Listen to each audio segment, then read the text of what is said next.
The Christmas Hunt. Once upon a time, there was a young girl named Ella who came from a very happy family. They spent most evenings sitting around a warm, crackling fire, singing songs and dancing joyously. Their favorite time of year was Christmas, and no matter how old the little girl got, she continued to believe in St. Nicholas. It wasn't the gifts and their shiny wrapping paper under the tree that made her believe. Instead, Ella believed it was the good in the hearts of all people that made him real. She spent every Christmas Eve outdoors watching the decorated tree through the window, waiting to hear the ringing of the sleigh bells in the air. And one Christmas Eve, Ella was rewarded with the sound of reindeer feet stamping against the snow. She rushed out to see St. Nicholas, his sleigh heavy with gifts, the reindeer climbing the air in mid-flight. Before he took off, he turned and gave her a wink. Ella hurried into the house and excitedly told her family all about what she had just seen. And to her surprise, everyone at home believed her. Awakening from their slumber, they gathered around the tree. The children held gifts in their hands that had never before been seen. Each one looked beautifully handmade. Nobody else in town trusted her tall tale with the exception of one man who believed her. And he wasn't caring or gentle, but the kind of man who didn't cherish the thought of goodwill in men. Every Christmas he scowled at those making preparations, carrying heavy pine trees over their backs. He was determined to capture the St. Nicholas character and put an end to this nonsense once and for all. And so he went from house to house the next Christmas Eve, watching and waiting. But St. Nicholas always seemed to be one step ahead of him, climbing down the chimneys and back up before the man could catch him. He often heard the ringing of bells and the snorting of reindeer, but he never caught a glimpse of the man in the red and white suit. Many years passed, and the man continued on his hunt, looking into the windows every Christmas Eve, listening for the slightest stirring in the quiet homes. Even a rustling in the breeze was enough to make him inch forward, looking into the roof in expectation. Finally, he had him. St. Nicholas was at the home of the now-grown Ella. She watched in the corner, smiling as St. Nicholas filled the stockings of her children. The man burst into the room, his eyes wild and angry. But Ella held a single finger to her lips, and he felt compelled to obey. Backing out of the room, she took the man downstairs and served him tea, and he sipped it. St. Nicholas disappeared right into the night sky. She talked with the man late into the night, and the next morning he sat in front of her fire, eating the most delightful cookies, watching her children play. He was a man renewed, filled with kindness, hope, and the Christmas spirit. He left that morning whistling, the tune rising to meet the sky.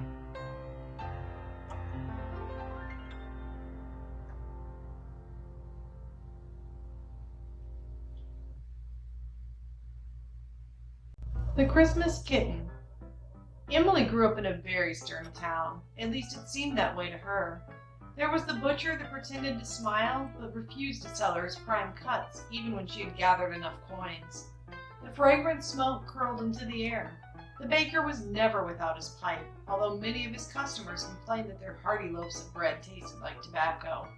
He always waited on her last. Even when she was at the front of the line, he pretended not to see her, never making eye contact. The grocer focused on his cigar, the many cans that were piled up and needing dusting. And on occasion, she saw him reach into the glass canister and fish out a handful of bright green hard candy, passing it out to the children nearby. He always skipped right over her outstretched hand. Even the school teacher sat her in the back, asking questions of the other children, praising their responses. She sat in the corner, hoping to catch a smile from someone nearby. She looked at the paper candy canes decorating the classroom, seeing the one she made crumpled into a ball on the floor. Finally, the first snow came, and the children rushed out the door giddy with excitement. She paused, watching the older children play, turning big fistfuls of snow into packed white spheres, throwing them at one another. She watched the snowballs volley back and forth as she stood there awkwardly. It gave her an idea. She rushed off to find a quiet spot by the edge of the frozen pond. The skaters gracefully twirled on the ice as she began to form the snow with her bare hands, quickly turning red and chapped from the cold. One thing she had always wanted more than anything was a friend, so she decided to make one. The neighbor came out to watch her as she worked. It was already starting to get dusk. She put the finishing touches on it and looked back at her snow kitten. It was perfectly detailed. She used bits of pine needles for whiskers and tiny rocks for eyes. Only one thing was missing. She pulled the pink ribbon out of her hair and tied it around the kitten's neck like a collar. It was perfect. The snow kept up for weeks, and it was almost time for Christmas. Everyone in the town seemed busy preparing, carrying home heavy sacks laden with gifts. With only her mother and new baby sister at home, she knew they may not have gifts at all this year. But she asked the fruit seller for one small orange, her mother's favorite. She was surprised when the woman slipped it into her pocket with a kindly smile. The little girl rushed off to visit her kitten, brushing the new snow off her, adding some to help keep her shape. Emily eagerly showed the snow friend the orange, a special Christmas surprise for her mother. The other children hoped for a gift from the doll maker, and although the porcelain faces were beautiful, it wasn't what Emily had hoped for. Instead, she wished that her snow friend would come to life and be by her side always. On Christmas morning, she woke to a quiet house. She rubbed the sleep from her eyes and walked down the stairs. It was absolutely silent. She flung open the door and saw her mother carrying her sister in one arm and a small Christmas tree in the other. Then she heard a tiny meow and looked down at her feet. There, looking up at her, was a startling white kitten, a pink ribbon tied around its neck.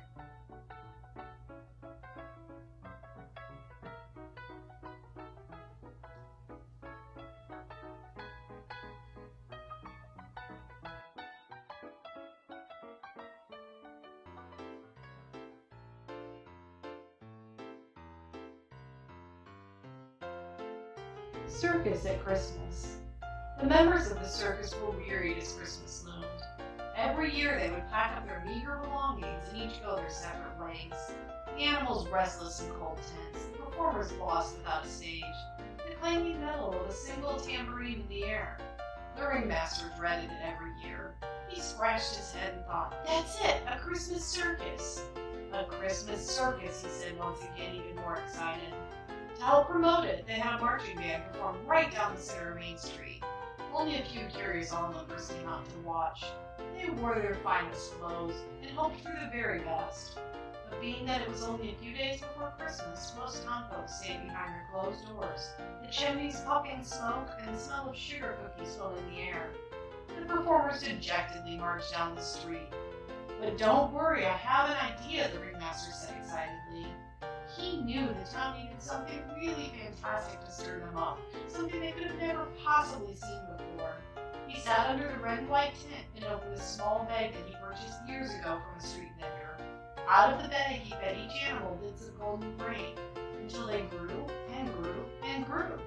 They marched down Main Street again, but this time with the giant animals. The ringmaster even climbed on the top of the back as of his pet raven, holding tight to those black feathers. The frog hopped down the street. He created quite a spectacle with his funny movements, his rider trying to wave and hang on tight at the same time.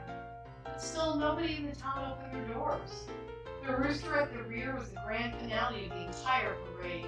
He strutted down the street, holding closed shutters all around. That night, the tent was empty, and instead of performing, they sat around sadly on bales of hay. The next night was the same. But the ringmaster proclaimed, "The show must go on."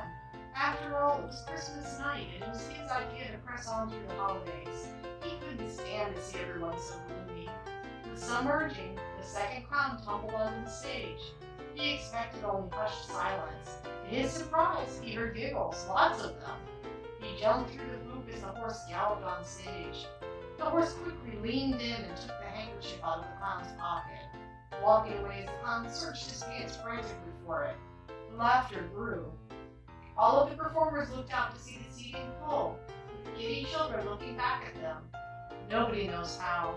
It must have been some very special kind of magic. But that morning, each child found in their Christmas stocking a ticket to the circus performance for that very night.